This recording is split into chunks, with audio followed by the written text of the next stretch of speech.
కావలసిన పదార్థాలు: గోధుమ పిండి, ఉల్లిపాయలు. ఇగో ఈ పెట్టి. ముందుగా ఉల్లిపాయలు తీసి ఈ పెట్టిలో వేసుకోవాలి. ఎరుక్కున్నావంటే వెళ్ళే లోపలికే.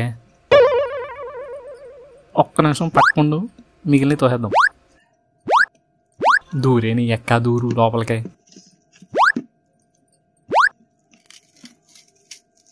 ఈ పెద్ద మనిషిని కూడా లోపలేసేద్దాం. కోయ్ కోయ్, ఆనియన్స్ కోయ్. ముందుగా గిన్నెని తీసుకొని అందులో తగినంత ఉప్పు, నూనె వేసుకోవాలి. తర్వాత తగినంత పిండి కూడా వేసుకోవాలి. పిండి కలుపుకోవడానికి తగినంత వాటర్ వేసుకోవాలి. తగినంత అంటే ఎంత అడగండి, అమ్మని అడిగితే సరిపోయినంత అని అంది. Wow, nice. చపాతీ ఉండ రెడీ. ఫస్ట్ టైం చేస్తున్నది చపాతీ. దెబ్బకి రౌండ్కి వచ్చేయాలి. రౌండ్గా అయ్యే ప్లీజ్. ఏంటిది? ఫోన్లో మెసేజ్ ఐకాన్లో వచ్చింది. ఓకే,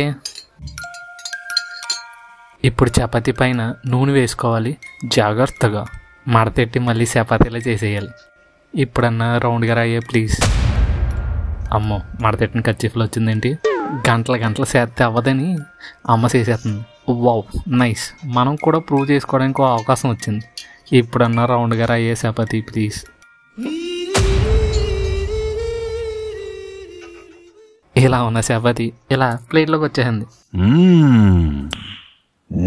కర్రీ కూడా ఎలా చేద్దామో చూపిద్దాం అనుకున్నా.